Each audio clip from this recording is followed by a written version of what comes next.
You are listening to Fettuccini Fiasco, Book 3 of the Jade Sommer Series. Written by Nicolette Pierce. Copyright 2021. Audio copyright 2025 by Pierced Heart Publishing. Digitally narrated with full cast of voices.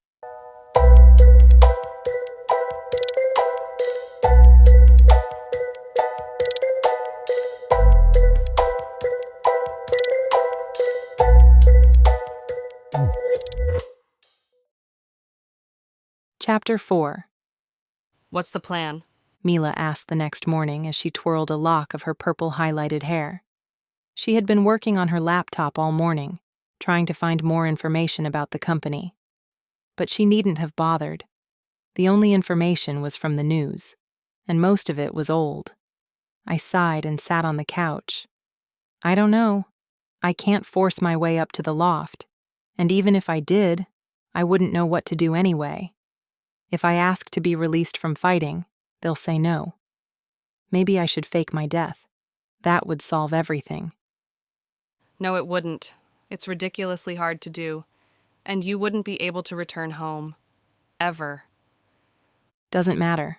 Ross is mad at me, and Logan said we're done. I'd say I'd make Ross feel better, but I guess that's Lily's job now. Anyway, Logan is just upset. He'll get over it. I hope he doesn't get over it with someone else. That thought didn't sit well. He won't. He's waited this long for you.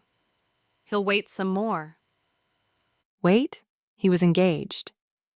And it took him a decade to get that far. Seeing that Logan is attractive, has a job, and is responsible, he should have been married and knocked up his wife 3 times by now. But the moment you arrive in town, he drops his fiancée, all because he has been waiting for you. It was because she went bridezilla. Mila smirked. Avery seemed fine until Logan flaked on her a couple of times to be with you. He didn't flake. He thought it was an emergency.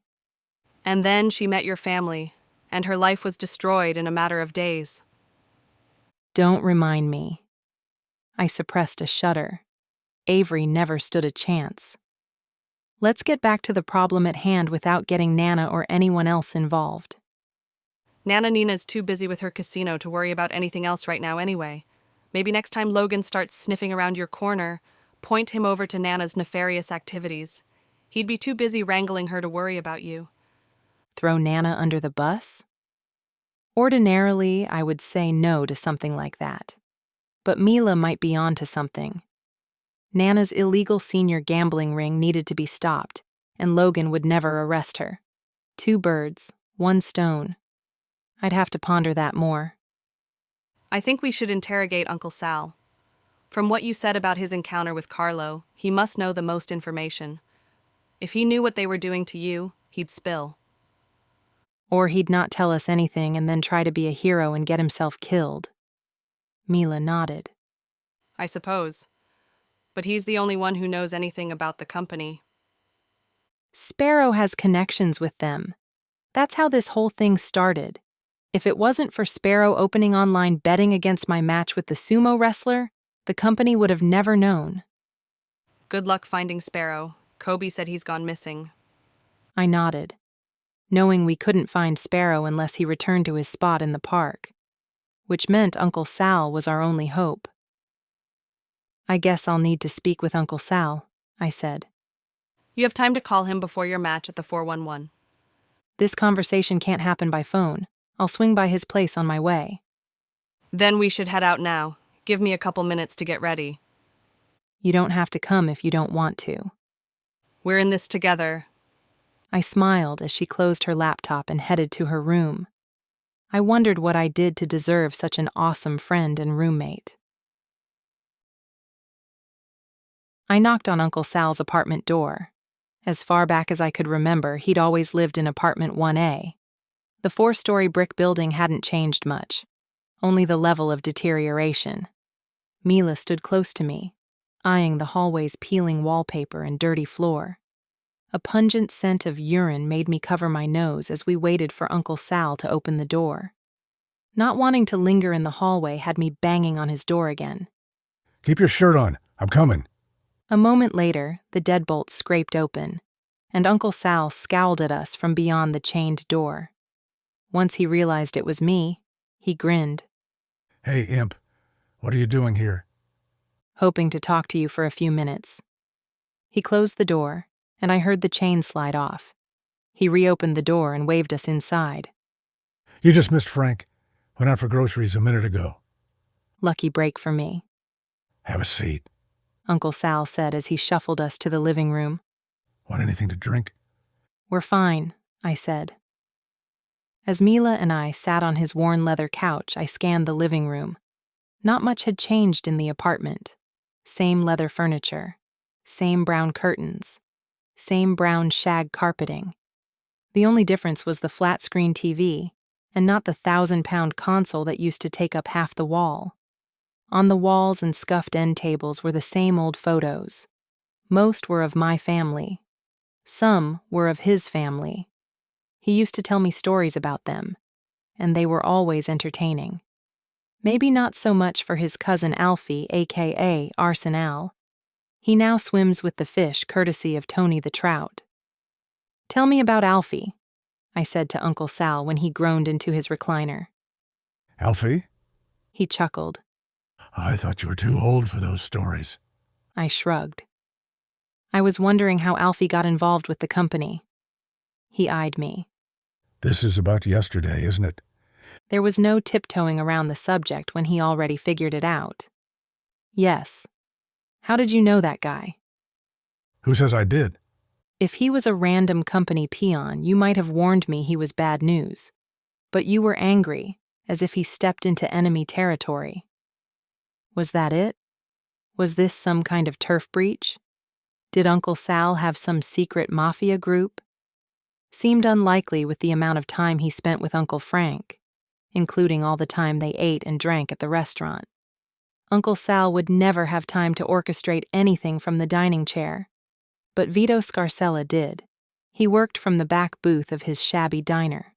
Once I had met up with Nash at the diner, and he told me what he knew about Vito. It wasn't much, but now that I was thinking about it, Vito was a boss. Had to be. People were coming and going to talk to him. He was a hub. I didn't need Uncle Sal.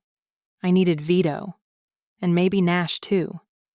Still, Uncle Sal knew something, and I wasn't going anywhere until I got info I could use or until I had to leave to go to the match.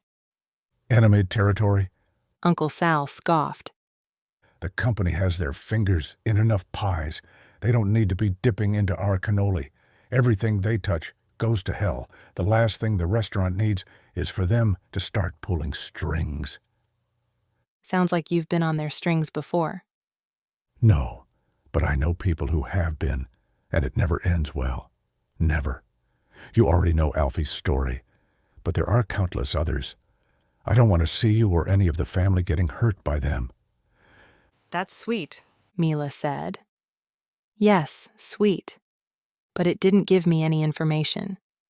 What would you have done if Carlo tried something? Uncle Sal frowned.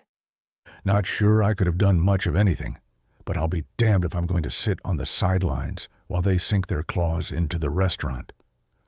What I don't understand is why they set their sights on Piatto Perfetto." Who said they set their sights on the restaurant? Maybe they were just there for dinner. Uncle Sal was about to shake his head but paused. "Possible. You were about to say no, I said. It's over. I'd rather not worry you or get the family into a tizzy." So there's something to be in a tizzy about? Mila questioned. He narrowed his eyes at her. "I didn't say that. You might as well have. Listen, I've heard stories about that guy. He's a real piece of work. Even his own family wouldn't mind if a gang bumped him off." What stories? Mila leaned forward. "Has anyone ever told you ask too many questions?" Yes, but it doesn't stop me. "Then, for your own good, I'll remind you to keep your nose where it belongs. You two are sniffing around at something you shouldn't be sniffing around at. And for the sake of your safety, I'll tell you what I know about him. At least, maybe it will make you realize this is a dangerous game you're trying to play." Mila leaned back and smiled at him. We want to know more about the guy. That's all. After a harumph, he said, Carlo is one of the boss's grandsons. Which boss? Vito Scarcella. Nasty piece of work himself. Vito? The diner guy? Vito pampered his grandson, gave him everything he wanted. Now, Carlo doesn't know the word no. If he can't get what he wants with money or coercion, he takes it by force. So if he shows up on your doorstep, he wants something, and he'll take it. That is why I reacted the way I did. I had a feeling about Carlo. A creepy, crawly feeling. But after hearing this information about him, it made me worry.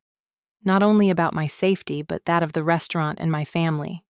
The company had already made threats. They coerced me by threatening the restaurant and my family. But what if Carlo became interested in the restaurant? What if he wanted a place to do business out of like his grandfather? Who's your source? Mila asked. I don't have a source. You must. Either that or you've got an in with the company. Maybe you got a side hustle. He laughed. Listen, kid, the only thing I got is a crap apartment with thin walls. I hear things. The guy upstairs deals in weapons. The guy on the side of me is a pimp. Mila and I both cringed. Why stay here? I asked. You'd be safer somewhere else. I've been here so long I've grown roots. I'm part of the scenery. No one pays attention to me, and I don't stick my nose in their business. That's why I'm alive. Do you two get it? When we nodded, he seemed appeased. Good. No more discussing the company. It gives me indigestion, and I got Frank coming with food. You two want to stick around for lunch?